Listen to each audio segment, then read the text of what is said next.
Start with a comment from Brett here, please. Your thoughts on the game? Yeah, obviously, really hard-fought series, and tonight was no different. Dubuque had an unreal season. We knew they were an unreal team going into it, and the series played out that way for us. Obviously, so many people, Matt Cullen, Kerry Eads, that put the team together, the old staff, Nick Oliver, Chad Demers, Andrew McGarrah, who moved on. Obviously, in our organization, top to bottom, really family orientated, where whether it's ownership, the front office, everyone's pushing the same direction. My staff, the work that they put in, unbelievable all season, the hard work behind the scenes, and most importantly, the guys. Like the guys, the effort that they put in. One, their talent, the team that was put together by those people I mentioned. And then the grind, the hard work. I think we have a lot of resources in Fargo if a kid wants to get better, but you got to put the time in, and top to bottom with this group, very driven, very proud of the season they had, but certainly earned by the kids with the hard work. Great, thanks for that. We have questions here. Start with Jess. Just tell me about the first period.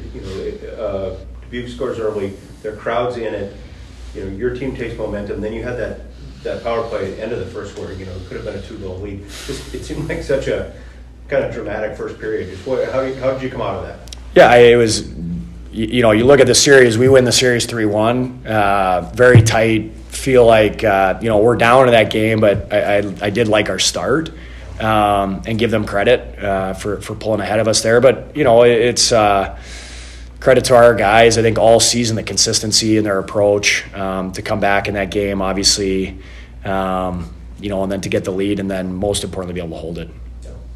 And then, same thing at, end of the second, you've got a lead, you're 20 minutes away, and yet it seemed like Dubuque had thrown pretty much everything they had at you the last 10 minutes of the second period. Just what was the message at that point? Well, we've been in these situations all year, where you're drawing on your experiences. Obviously, we know they're a very good team. They're really talented. That's a very well put together team too, and coached very well. Where in games like this, you're going to get everything they have. But we've had experiences in the playoff already in these situations. So I think for the guys, anyways, there wasn't necessarily a sense of panic. Ultimately, that pays off in the end. Leo, for the team and being back in Hampton too, you win the Triple Crown, right? The conference champs, the regular season champs, and now the Clark Cup champs. So congratulations on that. But for each of you, the consistency of the team from the beginning of the year, those 10 wins to start, then you had another 10-win spurt through the season. You never lost more than 2 games, and you guys know all. Maybe you don't. You probably don't pay attention to it. But have you ever been associated with a team that showed such consistency over the course of the season? Consistency with success and excellence. No, simple answer, no. It's a pretty special team. Obviously we're, like Skins was saying, just a very well-built team. And, all the way out, we have the top-end scoring guys, and then we got the guys who dig their nails in on a PK, and they keep pucks out of the net.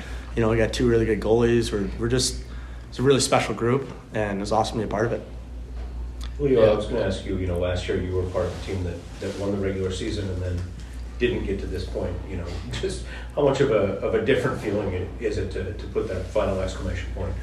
Yeah, it's everything. Obviously the Anderson Cup is really cool, and it's a great accomplishment, and, we're really excited to raise that banner, but this is the thing that you dream about. I think, being the only one, ending a season, I guess, like this on a win, and being able to celebrate and text each other in the summer, not, I wish we would have, or, imagine if we could have, but just being able to say, we did it. We did it all. And it was, it's just special. It hasn't really soaked in yet completely. Mac, did you have your sights set on that empty net goal, or were you happy to pass that one off? Yeah, I was just looking for the right play. Whoever put it in the back of the net is kind of nice. So, yeah, luckily we got one in there and kind of secured the lead. Hampton, what was that second period like for you? It really seemed like, anything they could throw your way, they were throwing your way. Just what did you see? Yeah, we had that kill. I think it was kind of midway through the second, the 4-on-3, and then the 5-on-4, and I thought that was huge. And then, obviously they were throwing everything they had at us, and I thought we were a good job defensively, kind of bend, but we didn't break. And I thought going into the third with a lead, I think we were pretty confident with that, so it's good. You started the third. They had I think they had 7 unanswered shots in a row. at that point, and then immediately, you've got a guy in the box, so you're thinking, oh boy, here we go. Yeah, I mean, not really. I mean, our kill did a really good job all year, and I think we were pretty confident in that. And when a guy was in the box, I was pretty confident in us that we were going to get out of that. Back here, Doyle Woody from the newspaper up in Anchorage just tweeted something about your dad winning a Clark Cup championship 30 years ago. Yeah, it's kinda pretty special, cool. kinda Yeah, special. it's kind of nice that I kind of have something that he has. So yeah, it's definitely kind of a motivation factor. But yeah, it's pretty special.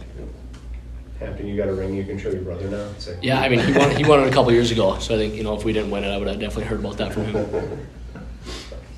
Leo, you've played state tournament, you've played these high intensity games all your life. Did those games help you prepare for such a big game, this series? Yeah, no, I think so. I think just being able to, again, like Skins was saying, draw from old experience. This is very similar to a lot of games that I've been in, and me and Swanee last year. It's good to come on the right side of it. Really good to come on the right side of it. But no, it's definitely something that you think about when you're going to the third period. Like, hey, we were up on Eden Prairie, actually 2-1 going in the third period, and they were rolling us, and they actually had a penalty kill. Very similar game to that. And no, it's just it's cool. It's really cool to have those experiences.